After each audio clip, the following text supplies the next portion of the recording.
Hey everyone, welcome back to my YouTube channel cute Wangshan. तो चलो हम एक लॉन्ग एफएफ स्टार्ट कर दें। ये चैप्टर वाइज आएगा। ओके। बहुत दिनों से मैं लॉन्ग एफएफ नहीं ला रही थी, तो मुझे लगा कि अब मुझे लाना चाहिए। और अगर आपको पसंद आए तो प्लीज़ मुझे कमेंट में ज़रूर बताना और अपना ओपिनियन मुझे ज़रूर देना। तो चलो हम इधर उधर की बातें ना करते हुए सीधा ड्रामा की स्टार्टिंग एफएफ की स्टार्टिंग करते हैं।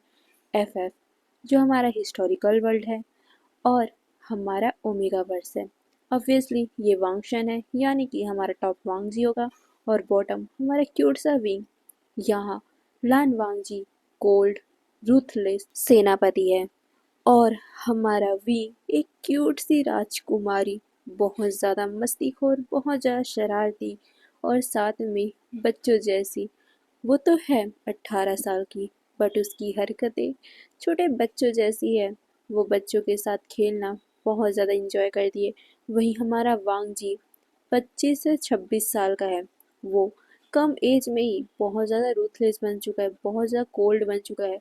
वो बचपन से ही राजी राशि अंदाज में जीता आया है। राज्य में हमेशा ही प्लॉटिंग और बहुत ही ऐसी हरकतें होती है जिससे उनको अपने आप को स्ट्रांग बनाना पड़ता है। वांगजी बचपन में ऐसा नहीं था, बट जैसे उसकी मदर की मौत हुई, उसकी लाइफ पूरी तरीके से बदल गई। उसे पता चला कि उसकी मदर की मौत इन राजसी खेल के कारण हुई है, जिस वजह से वांगजी और भी ज़्यादा रूथलेस हो गया। वो किसी पर भरोसा नहीं करता, उसे जो चाहिए वो खुद छीन लेता है और इसीलिए हमारा वांगजी बहुत कोल्ड हो चुका है। बट हाँ, वो अपने भाई का पोजीशन नहीं छीन सकता।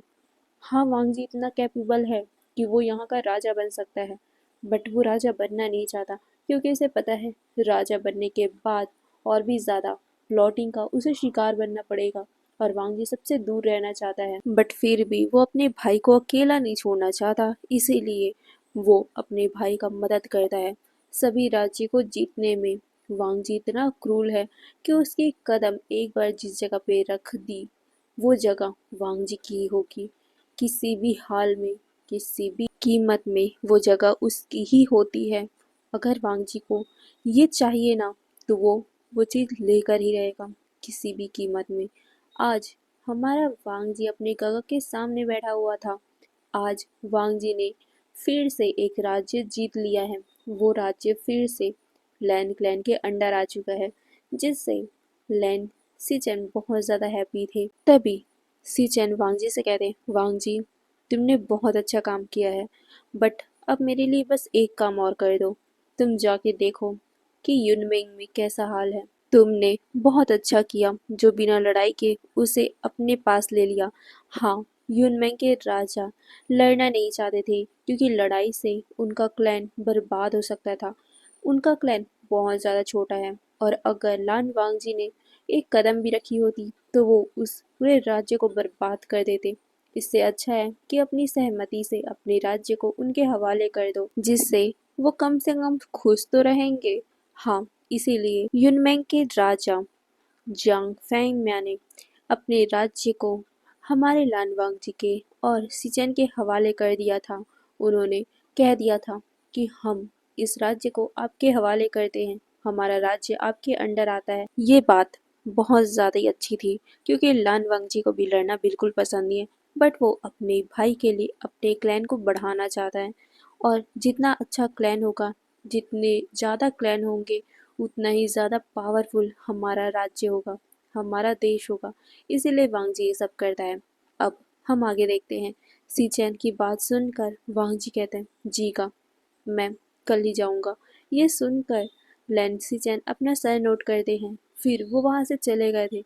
वहीं वांगजी भी वहाँ से चला जाता है। वांगजी एक कोल्ड पर्सनैलिटी का इंसान, एक कोल्ड पर्सनैलिटी का अल्फा, जो बहुत ज़्यादा हैंडसम है। सारे लोग उससे बातें करने के लिए मरे जाते हैं, बट वांगजी इतना कोल्ड है कि कोई भी उसके पास आ ही नहीं सकता डर के कारण। वांगजी की एक आंख से ही लोग डर जाएं, ऐसा है वांगजी। और वांगजी की पर्सनैलिटी, वांगजी अगर गुस्सा होता है तो उसके फेरोमोन ही काफ़ी है लोगों को ये समझाने के लिए कि उनसे दूर रहो, अगर मौत नहीं चाहिए तो। वांगजी एक रूथलेस, एक बहुत ज़्यादा डोमिनेटिक अल्फा है, जिसके फेरोमोन ही बहुत ज़्यादा पावरफुल है। वो किसी से कंट्रोल नहीं हो सकता, बट हाँ वो इजीली सबको कंट्रोल कर सकता है। अब हम आगे देखते हैं। टाइम स्किप होता है। वांग जी अब यूनमेंग के लिए निकल चुका था। वांग जी वैसे तो वो अकेला जा सकता था, बट कहते हैं ना कि राज फैमिली कभी भी अकेली नहीं चल सकती। वैसा ही है, वांग जी के साथ साथ उसकी पूरी टोली ही चलने लग गई। वांग जी इसका आदी हो चुका है, इसीलिए वो भी कुछ नहीं बोलता। फिर वो लोग कुछ ही टाइम में युनमेंग की उस दीवार के पास पहुंच चुके थे जहां से युनमेंग स्टार्ट होता है। वैसे कहने पर तो युनमेंग बहुत ज़्यादा छोटा है, बट देखने पर वो बहुत ज़्यादा बड़ा है। अब आप ही सोचो, आप जहाँ पर रहते हो वो जगह भी कहने पर बहुत ज़्यादा छोटा होगा, बट वहाँ पर रहने वाले इंसानों को पता है कि एक जगह से दूसरी जगह जाने में कितना टाइम लगता है। वैसे ही वांग जी उस यूनमेंग के अंदर तो पहुंच चुका था, बट राजमहल पहुंचते पहुंचते उसे पूरा शाम का टाइम हो चुका था। वहीं यूनमेंग में हमारे राज फैमिली के अंदर एक ओमेगा लेडी अपने 2 बच्चों से कह रही थी, कहाँ है वो इडियट? उसे मैंने कितनी बार कहा है कि रात बिकाल को बाहर ना खेला करे। मैंने उसे कितनी बार समझाया है कि वो एक राजकुमार है। राजकुमार को ऐसे सुबह नहीं देता है बाहर खेलना, बट वो कभी समझता ही नहीं है। बच्चों की जैसा बाहर खेलता रहता है। आने दो उसे आज। आज तो मैं उसे बहुत सबक सिखाऊंगी। सच में दिमाग खराब कर दिया है मेरा उसने। क्या पता कुछ हो गया तो उठपटांग। ये लड़का कभी भी नहीं समझता मेरी बात। ये बोलते हुए मैडम यू अपने तीसरे बच्चे विंग के ऊपर चिल्लाए जा रही थी, क्योंकि विंग बहुत ज़्यादा शरारती है, बहुत ज़्यादा चंचल है। वो कभी राजमहल में टिकता ही नहीं है। वो हमेशा ही बाहर निकल जाया करता है और राज्य के छोटे छोटे बच्चों के साथ उछल कूद करता रहता है, खेलता रहता है, घूमता रहता है। और ये बात मैडम जी को बिल्कुल भी पसंद नहीं है, क्योंकि विंग एक ओमेगा राजकुमार है। अगर कुछ हो गया तो, किसी ने उसे पकड़ लिया तो, किडनैप कर लिया तो बहुत बड़ा कांड हो जाएगा। और अगर विंग सुंदर नहीं होता तब तो बात दूसरी होती, बट विंग हद से ज़्यादा सुंदर है। सभी अल्फाओं की नज़र विंग पे रहती है। उसका वो फेरोमोन भी इतना स्वीट है, इतना कामिंग है कि अल्फा अपने आप को शांत करने के लिए विंग के पास आना चाहेंगे। ये मैडम यू बहुत अच्छे से जानती है, इसीलिए वो हमेशा ही विंग को कहा करती थी कि अपने फेरोमोन को कंट्रोल में रखा करो, अपने फेरोमोन को छुपा के रखा करो। बट आज फिर से वो निकल गया। मैडम यू हमेशा परेशान होती है इस लड़के से, हमेशा वो उसे डांटा करती है, बट ये लड़का समझता ही नहीं है। यही सोचकर वो बहुत ज़्यादा गुस्से में थी। वो जैंग चैंग से कहती, चैंग जाओ उसे लेके आओ, और आज तो मैं उसकी खटिया खड़ी करूंगी। आज मैं उसे बख्शूंगी नहीं। बहुत हो गया उसका, आजकल बहुत बिगड़ गया है। वो 18 साल का हो गया है, बट फिर भी बच्चों के साथ खेलता रहता है। आने दो उसे, जल्दी लेके आओ उसे। ये बोलते हुए वो चैंग को गुस्सा करती है। चैंग एक अल्फा है। तभी हमारी यानली जो एक ओमेगा है और उसकी सगाई हो चुकी है, वो अपनी मदर के पास जाती है। वो अपनी मदर को शांत करती हुई कहती, मदर प्लीज आप शांत हो जाइए ना, आशंग एक छोटा बच्चा ही तो है। ये सुनकर मैडम यू उसे घूरती है और कहती, सब तुम्हारी गलती है, तुम्हारी तुम्हारे बाप की गलती है। तुमने उसे सर पे चढ़ा रखा है। बच्चा बोल के तुम दोनों ने उसे छूट दे रखी है। सच में अगर मेरी कोई बात माने ना तो आज मैं उसे सुधार दूँ।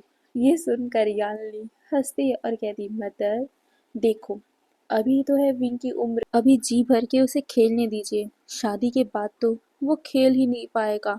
ये सुनकर मैडम यू हल्का सा इमोशनल हो गई थी, क्योंकि उसे पता चल रहा था कि अब विंग शादी के योग्य हो चुका है। कुछ ही टाइम में उसकी शादी भी हो जाएगी। फिर ये घर कितना सुना सुना लगेगा ना। कुछ ही महीनों में यानली की शादी, और कुछ ही साल में विंग की भी शादी हो जाएगी।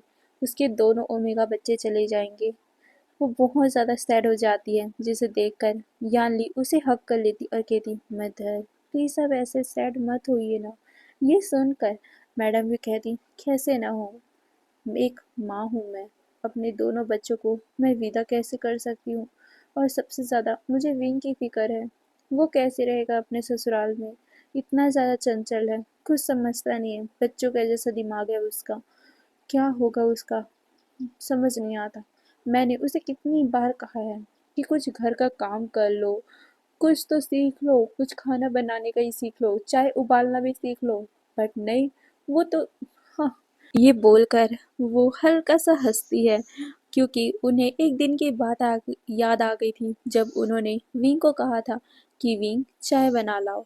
हाँ, उन्होंने विंग को चाय बनाने को बोला था जब विंग प्रॉपरली 17 साल का हो गया था। उसने सोचा था कि क्यों ना अब विंग को भी वो कुछ खाना वाना बनाना सिखा दे। उन्होंने सोचा था कि 5 मिनट में तो वैसे भी चाय बन जाएगी, तो वो कुछ काम करने के लिए बाहर निकल गई थी। बट उन्होंने विंग को समझा दिया था कि 5 मिनट के बाद उस चाय की केतली को बाहर निकाल देना। बट विंग ने ऐसा क्या किया कि उसने पूरे के पूरे किचन को ही आग लगा दिया था। जिस बात को सोचते ही यालनी और हमारी मैडम यूं हंसने लग गई थी। वहीं दूसरी तरफ पॉन्ड के पास, यानी कि एक लोटस के तालाब के पास, बहुत ज़्यादा किलकारियों की आवाज़ें आ रही थी। बहुत ज़्यादा बच्चे एक इंसान को पकड़ने की कोशिश कर रहे थे। वहीं वो ओमेगा इधर उधर उछल कूद कर रहा था। वो ओमेगा और कोई नहीं, हमारा विंग ही था, जिसने एक रेड और ब्लैक कलर का हानफू वेयर किया था। उसमें वो बहुत ज़्यादा प्रिटी लग रहा था। उसके बाल उसके कमर से नीचे तक आ रहे थे, लहरा रहे थे। उसने अपने हाफ बालों को पोनी किया हुआ था, जिसमें उसने रेड कलर का रिबन भी बांधा हुआ था। विंग की मासूमियत उसके फेस में सब सब नजर आ रही थी। उसके होठों के नीचे वो तिल बहुत ज़्यादा सुंदर दिख रहा था। उसके आंखें आलमंड शेड में बहुत ज़्यादा प्यारी लग रही थी। उसके माथे में एक छोटा सा चंद्र का निशान था, जिससे उसकी खूबसूरती और भी ज़्यादा निखर रही थी। और वो चंद्र का निशान उसकी सीजे ने ही बनाया था, जो विंग के ऊपर बहुत ज़्यादा खिलती थी। विंग बहुत ज़्यादा प्यारा, बहुत ज़्यादा मासूम, बहुत ज़्यादा चंचलता के साथ उन बच्चों के साथ खेल रहा था। वो हंसी मजाक कर रहा था, सभी तरफ उछल कूद कर रहा था। वहीं वो बच्चे विंग को पकड़ रहे थे। विंग कह रहा था, पकड़ो पकड़ो, नहीं पकड़ सकते, ये बोलते हुए वो इधर उधर भाग रहा था। वहीं वो सारे के सारे बच्चे विंग को पकड़ रहे थे। ये देखकर बाकी सारे लोग, जो वहाँ के सदस्य हैं, जो वहाँ के नागरिक हैं, वो हंसने लग गए विंग की मासूमियत देखकर। कुछ लोग तो बातें भी करते कि हमारे राजकुमार कितने ज़्यादा प्यारे हैं, कौन होगा वो राजकुमार जिससे इनकी शादी होगी। काश हमारे राजकुमार की लाइफ में एक ऐसा राजकुमार आए जो इनकी लाइफ को और भी ज़्यादा स्वर्ग की तरह सजा के रखे। हमारे राजकुमार पूरे तरीके से डाउन टू अर्थ है, वो हमारे साथ जमीन से जुड़े हुए हैं। ये बोलते हुए सभी के सभी लोग मुस्कुरा रहे थे। वहीं हमारा विंग और वो सारे बच्चे दौड़ते भागते हुए खेल रहे थे। वहीं दूसरी जगह हमारा वांगजी जैसे ही नगर में, या कहूँ तो उस क्लैन में एंट्री लेता है, सभी लोग बहुत ज़्यादा ही डरने लग गए थे, क्योंकि वांगजी की एक झलक ही उनको कांपने पर मजबूर कर देती है। लान वांगजी को कौन नहीं जानता। लान वांगजी एक ऐसा क्रूर सेनापति है जो राजा से भी पावरफुल है, जिसकी बात सब मानते हैं। और वांगजी इतना ज़्यादा क्रूर है कि वो अपने जो भी अपोजिट में होता है उसे वो बिल्कुल नहीं छोड़ता। अगर वो लास्ट मोमेंट में माफ़ी भी मांगे ना, तब भी वांगजी नहीं छोड़ता, क्योंकि उस इंसान ने पहले वांगजी को आग जो दिखाया था, वांगजी को बिल्कुल पसंद नहीं है कि कोई उसके सामने आंख उठाकर भी देखे। वांगजी का काफिला वहां सड़कों पे चले जा रहा था और बाकी सारे लोग उसके सामने घुटनों पे बैठ जाते हैं। सभी लोग वांगजी को बहुत ज्यादा ही रिस्पेक्ट दे रहे थे। और वांगजी, वो तो ऑब्वियसली अपने कोल्ड अंदाज में था। किसी को बिना देखे वो चुपचाप अपने घोड़े पे बैठकर आगे चलता जा रहा था। वहीं बाकी सारे जो उसके पीछे गार्ड चल रहे थे, वो अभी सभी तरफ देख रहे थे, सभी तरफ ऑब्जर्व कर रहे थे कि क्या है कैसा है। कुछ टाइम के बाद वांगजी और उसका काफिला बाजार से आगे आ जाता है। वो महल के रास्ते में थे, इसीलिए वहाँ थोड़ा सा जंगली एरिया था, बट हाँ वहाँ भी घर थे। वांगजी और उसका काफिला आगे बढ़ ही रहा था कि तभी उसे अचानक ही बहुत ज्यादा किलकारियों की आवाजें आती है। एक ऐसी स्वीट सी मधुर सी आवाज आती है जिससे वांगजी का दिल एक पल के लिए ठहर सा गया था। ये आवाज कितनी ज्यादा मधुर है, इस आवाज़ का ओनर कौन है? आखिर ये आवाज़ किसकी है? वांग जी जानना चाहता है। ऑटोमेटिकली वांग जी के हाथ अपने घोड़े के उस रस्सी पे कस जाते हैं और धीरे से वो उस रस्सी को टर्न करता है, जिस वजह से उसका घोड़ा भी टर्न हो जाता है और वांग जी अपने आंखों को हल्का सा बंद करता है। उस मधुर आवाज़ की तरफ वो जाने लगता है। वहीं उसके गार्ड शॉक हो गए थे कि वांग जी सीधा न जाकर टेढ़ा क्यों जा रहा है, बट वो लोग भी कुछ नहीं करते और वो लोग भी वांग जी के पीछे पीछे जाने लगते हैं। बट वांग जी अपने हाथ का इशारा करके रोक देता है, ये कहते हुए कि तुम सब यहीं रुको, मैं 2 मिनट में आता हूँ। फिर क्या, वांग जी अपने घोड़े के साथ धीरे धीरे करके उस आवाज़ का पीछा करने लगता है। कुछ ही टाइम में वांग जी एक बहुत सुंदर से जगह पे था, जहाँ बहुत ज़्यादा हरियाली थी। वहाँ एक लोटस का पॉन्ड था और वहाँ कुछ बच्चे खेल रहे थे और बच्चों के बीच एक सुंदर सा ओमेगा जो बहुत ज़्यादा प्रीटी था, एक सुंदर सा राजकुमार, जिसको देखते ही वांग जी का दिल तेजी से धड़कने लगता है।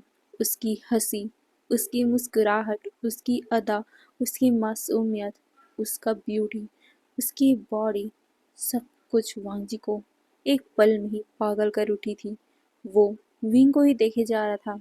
विंग जो अपने बच्चों दोस्तों के साथ खेलने में बिजी था, उसका तो ध्यान ही नहीं पड़ा कि वहाँ पर कोई उसे इतनी इंटेंस नज़र से देख रहा है कि वो उसी पल ही उसे खा जाएगा। हाँ, वांग जी ऐसी ही नज़रों से विंग को देख रहा है। वांग जी जो किसी भी ओमेगा को कभी नहीं देखता, कभी भी उन्हें भाव नहीं देता, आज पहली बार वो किसी ओमेगा की तरफ इतना अट्रैक्टिव हुआ है। उसे पहली नज़र में ही विंग पसंद आ गया है। विंग उसे इतना पागल कर रहा है कि वांग जी अभी इस हंसी को अपने पास रिजर्व करके रखना चाहता है। विंग की वो मीठी आवाज़ वांग जी के अल्फा को बहुत ज़्यादा पागल कर रही है। वांग जी उस ओमेगा को बस देखे जा रहा था, ऊपर से नीचे, नीचे से ऊपर, बस वो विंग को ऑब्जर्व कर रहा था। वही विंग अपने दोस्तों के साथ हंसी मजाक करते हुए उछल कूद कर रहा था। उसके लहराते हुए बाल, उसकी वो मुलायम पतली कमर, उसके वो उछलते हुए हाथ, नरम पैर, सभी चीज वांग जी को बहुत ज्यादा अट्रैक्ट कर रही थी। वो तो बिना आंखों को ब्लिंक किए विंग को बस देखे जा रहा था कि तभी वहां पर चैंग आता है, क्योंकि चैंग की मदर ने जो उसे बोला था कि विंग को उठा के लेके आओ। वो विंग के पास आकर खड़ा हो जाता है। वो गुस्से में कहता है, वुशियान। ये सुनकर विंग खड़ा हो गया था, क्योंकि उसे पता था कि उसका गगा उसे डांटेगा। इसीलिए विंग हल्का सा पपी फेस बनाता है। उसकी आंखें और भी ज्यादा शाइन करने लग जाती है, जिससे वांग जी का दिल और भी ज्यादा तेजी से धड़कने लग जाता है। वो विंग की वो मासूमियत, उसका पाउटी फेस देखता है, पाउटी लिप्स देखता है। उस लिप्स को देखते ही वांगजित को ऐसा मन कर रहा था कि जाके उसे वो खा ही जाए। वांग जी बस विंग के उस एक्शन को देखे जा रहा था। विंग बार बार अपनी आंखों को ब्लिंक करते हुए बहुत ही पपी फेस के साथ जेंग चेंग के पास जाता है। उसके हाथों को पकड़ते हुए कहता है, गोगा मुझे खेलने दो ना। ये सुनकर चैंग उसे गुस्से से देखता है और कहता है, कितने टाइम से आए हो? तुम्हें पता है मदर तुम्हारा इंतजार कर रही है बहुत ही स्पेशल चीज को पकड़कर। ये सुनकर विंग डर गया था, वो बहुत ज्यादा शॉक हो गया था। वो कहता है, गोगा प्लीज मम्मा से मुझे बचा लो, मैं आइंदा ऐसा नहीं करूंगा प्लीज। ये बोलते हुए वो उसके हाथ को झुलाने लगता है। विंग की ये क्यूट हरकतें जेंग जेंग का दिल पिघला देती है। ये उसका मासूम सा भाई बहुत ज़्यादा प्यारा है। सच में अगर ये उसका भाई नहीं होता ना, तो वो तो इसी को ही अपना ओमेगा बना लेता। इतना क्यूट है उसका भाई। बट हाँ, चैंग अपने भाई के लिए बुरी सोच नहीं रखता। ओके, चैंग विंग के बालों को सहलाता है और कहते हैं, तुम ना इतने क्यूट मत बनो, नहीं तो एक दिन कोई ऐसा इंसान आ जाएगा जो तुम्हारी क्यूटनेस से फिदा हो जाएगा और तुम्हें हमसे दूर कर देगा। ये सुनकर विंग कहता है, नहीं, ऐसा कभी नहीं होगा, मैं कभी जानूंगा ही नहीं, मैं आप लोगों के पास चिपक के रहूंगा। ये बोलते हुए वो चैंग से चिपक जाता है, जिससे वांग जी की मुट्ठी कस जाती है, क्योंकि विंग एक ओमेगा है और चैंग एक अल्फा है। भले उनका रिलेशन कुछ भी हो, बट इतना क्यों चिपक रहा है? वांग जी यही सोचते हुए विंग और चैंग को घूरे जा रहा था। उसकी मुट्ठी कसी हुई थी। वहीं चैंग उसे देखता है, मुस्कुराता है और कहता है, बदमाश, तुम ऐसे ही हरकतें करके हम सभी को पिघला देते हो। तुम्हें लगता है मदर तुम्हें डांटेगी? चलो अब शाम होने वाली है। ये सुनकर विंग भी अपना सर हिलाता है और फिर वो अपने दोस्तों को बाय कहकर वहां से जाने लगता है। वही वांग जी विंग और चैंग को देख रहा था। विंग ने जो चैंग का हाथ पकड़ा था उसे बार बार वांग जी घूरे जा रहा था। वांग जी अपने मन में कहता है, कौन हो तुम? कौन हो जिसने मेरे दिल में पहली बार इस तरीके से रिएक्ट किया है? मैं तुम्हें नहीं जानता, बट मेरा अल्फा इतना क्रेव क्यों कर रहा है तुम्हें देखकर, तुम्हें देखकर कि तुम किसी अल्फा के साथ हो। क्यों मेरा दिल इतना ज़्यादा दुख रहा है, तुम्हें पाने को तड़प रहा है। और एक बार लान वांग जी का दिल किसी इंसान को पाने के लिए तड़पे, किसी चीज़ को पाने के लिए तड़पे, वो चीज़ तो लान वांग जी की ही होती है। ये बोलते हुए वांग जी के होठों में एक ईविल से स्माइल आ जाता है। वो कहता है, तुम बस मेरे हो, सिर्फ मेरे। ये बोलकर वो मुस्कुराता है। एक ईविल सा इस एक स्मक देता है और फिर वो वापस से रिटर्न हो जाता है। उसके दिमाग में बार बार विंग की वो छवि आ रही थी। विंग की वो मासूमियत, विंग का वो चुलबुलापन वांग जी को भूलने का मौका ही नहीं दे रही थी। वहीं वांग जी कुछ टाइम में ही अपने जितने भी गार्ड्स थे उनके पास पहुंच जाता है। वहां पर साथ ही युनमिंग के भी कुछ गार्ड आ गए थे। वो लोग लान वांग जी को और उसके पूरे गार्ड्स को युनमिंग के राजा यानी कि जेंग फेम्मे के पास ले आते हैं। जेंग फेम्मे को भी पता चल गया था कि हमारे क्रूल सेनापति आए हैं। उस सेनापति के बारे में सभी लोगों को पता है, जिस वजह से बहुत ही अच्छे से उनका वेलकम किया जाता है। हमारे जेंग फेम्मे खुद हमारे वांग जी को रिसीव करने आते हैं। वांग जी भी बिना कुछ रिएक्शन दिए उन्हें देखता है। जेंग फेम्मे उन्हें पोलाइटली ग्रीट करते हैं। वो एक राजा है, बट फिर भी वांग जी के सामने वो छोटे ही हैं, इसीलिए वो उन्हें ग्रीट करते हैं, जिसे देखकर वांग जी भी अपने आंखों से हल्का सा नोट करता है। फिर वो दोनों ही अंदर जाने लगते हैं। वांग जी एक क्रूल और एक डोमिनेटिंग अल्फा है, जिस वजह से उसकी पर्सनैलिटी एक अलग सी थी, जिस वजह से जितने भी लोग वहाँ पर बैठे हुए थे वो सब वांग जी की पर्सनैलिटी देखकर बहुत ज़्यादा शॉक हो गए थे। बहुत ज़्यादा ही डर से अपनी आंखों को नीचे कर लेते हैं। फिर जैंग फैमिया वांग जी को लेकर उसके सीट के पास आते हैं और वो उसे पोलाइटली कहते हैं कि आप यहाँ बैठ जाइए राजकुमार। ये सुनकर वांग जी भी अपना सर नोट करता है और फिर एक बॉसी लुक, एक क्रूर अल्फा, एक क्रूर राजा के रूप में वो सबके सामने बैठ जाता है और वो सबको इशारा करता है बैठने का। फिर क्या धीरे धीरे करके सब बैठने लगते हैं। वांग जी राजा के सामने बैठा हुआ था, बट फिर भी ऐसा लग रहा था कि वही राजा हो। वांग जी सभी तरफ बस देखे जा रहा था। वो सब कुछ ऑब्जर्व कर रहा था, जिसे देखकर राजा कहते हैं, राजकुमार। ये सुनकर लान वांग जी उसे एक लुक देता है, एक कोल्ड लुक, जिसे राजा खुद डर गए थे। वो अपना सर झुका लेते हैं। वांग जी एक हल्का सा स्मक करता है और कहता है, हमें कुछ कमी लग रही है। हम यहाँ पहली बार आए हैं।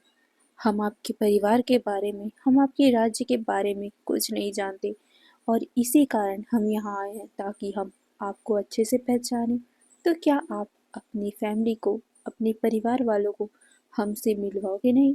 ये सुनकर राजा कहते, हमें माफ़ कीजिएगा, हम ज़रूर मिलवाएंगे। ये बोलकर वो अपने गार्ड्स को इशारा करते हैं कि सभी लोगों को यहाँ लेके आओ। फिर क्या, उनकी वाइफ, उनके तीनों बच्चे वहाँ आ जाते हैं। बट इस बार विंग और यानली ने अपने फेस में मास्क लगाया हुआ था, क्योंकि ये उनका रिवाज था। शादी से पहले कोई भी ओमेगा अनजान अल्फा को अपना फेस नहीं दिखा सकता। बट हाँ, नॉर्मली कोई देखे तो बात अलग है, बट अगर ओमेगा खुद से किसी अल्फा के पास जाए तो वो अपने फेस को छुपा के ही जाए। तो विंग और यानली ने अपना फेस छुपा लिया था, जिसे देखकर वांग जी बहुत ज़्यादा इरिटेट होता है, क्योंकि उसे तो विंग का वो खूबसूरत फेस देखना था। बट फिर भी उसके दिल में एक खुशी थी उसने जो समझा वो सही निकला। उसने एक बार देखा था जेंग चेंग को उसके फादर के साथ आए हुए किसी सभा में। तब उसको यकीन हुआ है, यानी कि तब उसको यकीन हुआ था कि विंग भी कहीं न कहीं जेंग फैमिली का ही एक सदस्य होगा, एक राजकुमारी होगा। इसीलिए उसने ये कहा था। वो एक बात जानना चाहता था, क्या सच में विंग इसी फैमिली का है? अगर इस फैमिली का है तो ये बात तो बहुत ज़्यादा आसान होगी। अगर विंग इसी क्लैन का होता या राज फैमिली से नहीं होता, तब भी वो उसे अपना बना ही लेता। यही बात सोचकर वो बस विंग को ही घूरे जा रहा था। फिर हमारी जेंग फैम में मैडम यू और विंग यानली जेंग जेंग का इंट्रोडक्शन वांग जी को देते हैं। वांग जी की नज़र बाकी सब से दूर विंग पे ही ठहर सी गई थी। वो तो सुन सब रहा था, बट उसकी नज़र सिर्फ विंग पे ही थी। वहीं विंग जिसने अपनी आंखों को हल्का सा नीचे किया हुआ था, वो शर्मा नहीं रहा था। वो तो बस इरिटेट हो रहा था कि क्यों उसको ये सब पहनाया गया है। वो तो खुले खुले फेस के साथ सबके सामने घूमना चाहता है, बट हर बार यही होता है। ओमेगा के साथ ये क्यों होता है? क्यों उसे अपना फेस छुपाना पड़े? उसने किसी का खून थोड़ी ना किया है, कोई जुर्म थोड़ी ना किया है कि हमेशा उसे अपना फेस छुपाना पड़ता है। वो तो खुले आसमान में जीना चाहता है, खुले तरीके से रहना चाहता है, बट नहीं, ओमेगा है इसलिए उसे छुप के रहना पड़ता है। इस बात से विंग बहुत ज़्यादा इरिटेट होता है और वो बस अपने फेस को नीचे करके मुंह बना रहा था। मैडम यू यान ली जेंग चेंग वांग जी को ग्रीट करते हैं, अपना इंट्रोडक्शन देते हैं। वहीं वांग जी तो बस विंग के टर्न को आने का इंतजार कर रहा था कि कब विंग का टर्न आए और विंग की वो मीठी सी आवाज़ उसे सुनाई दे। कुछ टाइम में विंग का टर्न भी आ जाता है। विंग कुछ बोल नहीं रहा था क्योंकि वो तो अपने ही ख्वाबों में खोया हुआ था। वो अपने ही आप में बड़बड़ाए जा रहा था। बट तभी जैंग जैंग उसे हल्का सा पिंच करता है। विंग हल्का सा चीख मार देता है जिससे वांग जी की आंखें नैरो हो गई थी। वो चैंग को घूरने लग जाता है। तभी विंग अपने आप को शांत करता है। वो हल्का सा बनी स्माइल देता है और कहता है, महान सेनापति राजकुमार लैन वांग जी, मेरा प्रणाम स्वीकार कीजिए। मैं यहाँ का तीसरा राजकुमार विवु च्यान हूँ। ये बोलकर वो उसे बो डाउन करता है, जिसे देखकर वांग जी के दिल में एक सुकून महसूस होता है। विंग के होठों का वो अपना नाम सुनकर, बट वो विंग के होठों से अपना दूसरा नाम सुनना चाहता है, लैन जैन सुनना चाहता है, बट दूसरे कंडीशन पे। अपने नीचे यही सोचते हुए वो बस विंग को घूरे जा रहा था। उसके मन में वो बहुत ज़्यादा स्मक कर रहा था कि कुछ ही टाइम बस फिर वो तुम्हारे बेड पे होगा। ये बात सोचते हुए वो बस विंग को देखे जा रहा था। वही विंग को भी फील हो रहा था कि कोई तो है जो उसे बहुत टाइम से घूर रहा है। विंग हल्का सा अपनी आंखें घुमाता है, वो सबकी तरफ देखता है, कोई उसे नहीं घूर रहा था। तब वो धीरे से वांग जी की तरफ देखता है और जैसे उसने वांग जी को देखा, उसकी तो हालत ही खराब हो गई थी। सच में वो भी डर गया था क्योंकि वांग जी सच में बहुत ज़्यादा रूथलेस है, बहुत ज़्यादा कोल्ड है, जिस वजह से इसका फेस भी बहुत ज़्यादा कोल्ड लगता है। वांग जी को देखते ही, वांग जी का वो डरावना फेस देखते ही विंग जल्दी से अपना सर नीचे कर लेता है और अपने मन में बड़बड़ाने लग गया था, ये कहते हुए, ओह कितना ज़्यादा कोल्ड है ये पोकर फेस इंसान। मुझे ऐसा लग रहा है कि जैसे मैंने कोई जुर्म कर दिया हो और वो मुझे सज़ा देने वाला हो। हाँ, इसकी आवाज़, इसकी आंखें कितनी ज़्यादा डरावनी है, मैं तो इसे देख भी नहीं पाया। सच में सब कहते हैं ना, वो सच ही कहते हैं कि राज्य के सेनापति बहुत ज़्यादा ही खड़ूस है, बहुत ज़्यादा डरावने हैं। सच ही तो है। कोई ओमेगा इन जैसे इंसान से शादी करना क्यों चाहेगा? ये बोलते हुए विंग अपना मुंह बना रहा था। फिर क्या, सभी लोगों को अपनी अपनी जगह पे बैठा दिया जाता है, यानी कि हमारी मैडम यू को, चैंग को, यानली को और विंग को। विंग अपने ही मस्ती में खोया हुआ था। वो किसी भी तरीके से किसी पे ध्यान नहीं दे रहा था। बट वांग जी की नज़र तो सिर्फ विंग पे ही ठहर सी गई थी। वो बार बार विंग को ही देखे जा रहा था। विंग अपने ही मस्ती में खोया हुआ था। तभी अचानक ही उसका बाल उसके फेस के सामने आ जाता है, जिस वजह से वांग जी उसके फेस को देख नहीं पा रहा था। हाँ, वांग जी की नज़र विंग पे ही ठहर सी गई थी, बट जैसे ही विंग का बाल विंग के फेस पे आया, विंग का जो ब्यूटीफुल फेस है वो वांग जी को नहीं दिखा। तो वांग जी थोड़ा सा मायूस हो गया था, बट वो सबको इग्नोर करके खड़ा हो जाता है, जिससे सब शॉक हो गए थे। सब एक पल के लिए बहुत से डर से गए थे कि कुछ गलती तो नहीं हो गई ना। वो बस वांग जी को देखे जाए थे, बट वांग जी बिना किसी को बिना किसी की परवाह किए चुपचाप विंग की तरफ बढ़ने लग जाता है। सभी लोग घबरा गए थे। वहीं विंग जब महसूस करता है कि सब शांत हो गए हैं, तब वो धीरे से अपनी आंखें ऊपर करके देखता है, और जैसे उसने वांग जी को अपने सामने देखा, एक पल के लिए उसकी भी सांसें अटक गई थी। ये क्या हुआ? वो वांग जी को देखे जा रहा था। वांग जी धीरे से उसके पास बढ़ता है, अपने हाथों को वो धीरे से विंग के करीब करता है। विंग की सांसें तो ऐसी लग रही थी कि कहीं पर उसकी सांसें अटक ही गई है। वो वांग जी को बस आगे ब्लिंक करके देखे जा रहा था। वांग जी धीरे से उसके बालों को उसके कानों के पीछे टक करता है, जिससे हाय, विंग को ऐसा लगा कि उसको हार्ट अटैक ही आ जाएगा। ये क्या हुआ? वहीं सब लोग सन्न हो गए थे। ये क्या है? वांग जी खुद ही विंग के बालों को ठीक कर रहा है। हाय, ये कौन सा सब लोग शॉक थे। यानली, मैडम यू, जैंग चैंग, यहाँ तक कि जैंग फैम में भी शॉक थे। बट वो कुछ नहीं कर सकते, क्योंकि लान वांगजी इतना क्रूल है कि अगर उन लोगों ने रोकना चाहा या कुछ बोला ना, तो वहीं पर ही उनका धड़ सर से अलग हो जाएगा। इसीलिए वो कुछ नहीं बोल पा रहे थे। वैसे भी वांग जी ने ज़्यादा कुछ तो किया नहीं है, बस उसने विंग के बालों को ठीक ही तो किया है। बट ये भी बहुत ज़्यादा बड़ी बात होती है यार। राजा उस टाइम के एज में कोई अल्फा किसी ओमेगा का बाल ठीक कर रहा हो, वो भी सबके सामने, जबकि वो अल्फा किसी ओमेगा को टच भी नहीं करता। बहुत बड़ी बात होती है।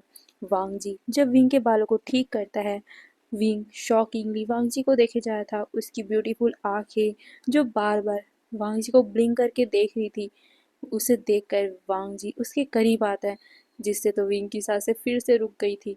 वो बस और भी ज़्यादा ब्लिंक करके वांग जी को देखने लग गया।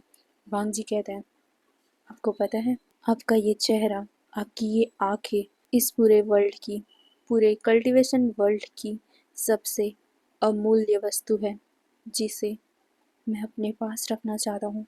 ये सुनकर विंग शॉक था। वांग जी कहते हैं, आपको पता है, जो भी खूबसूरत चीज़ होता है, मैं उसे जीत लेता हूँ, मैं उसे अपना बना लेता हूँ।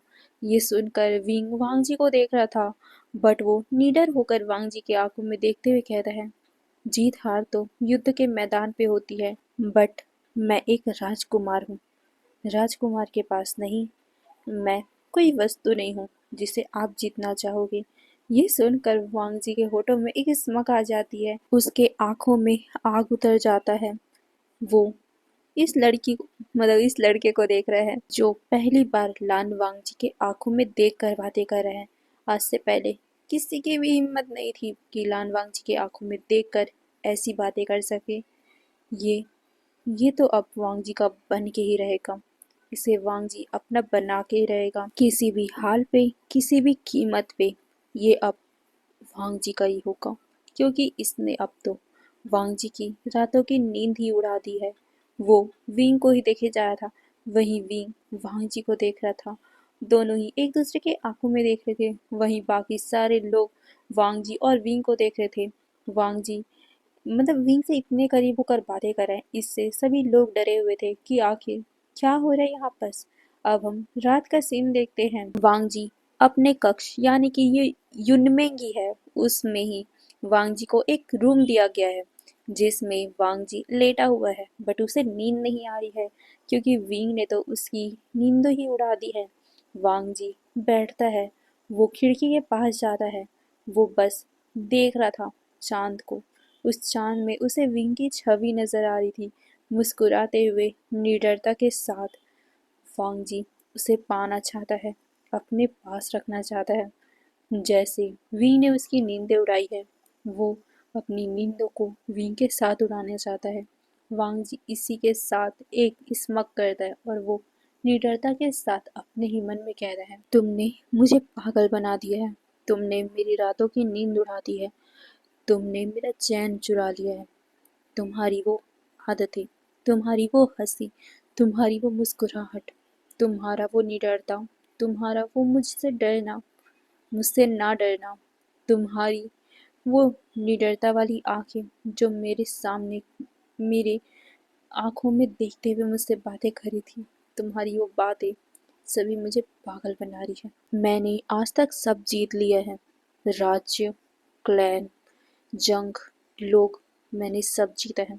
अब मैं तुम्हें जीतूंगा, तुम्हें अपने पास रखूंगा, ताकि मैं तुम्हें अपना बना सकूं, ताकि मैं तुम्हें सबसे छुपा सकूं। तुम सिर्फ अब मेरे बनोगे, सिर्फ और सिर्फ मेरे।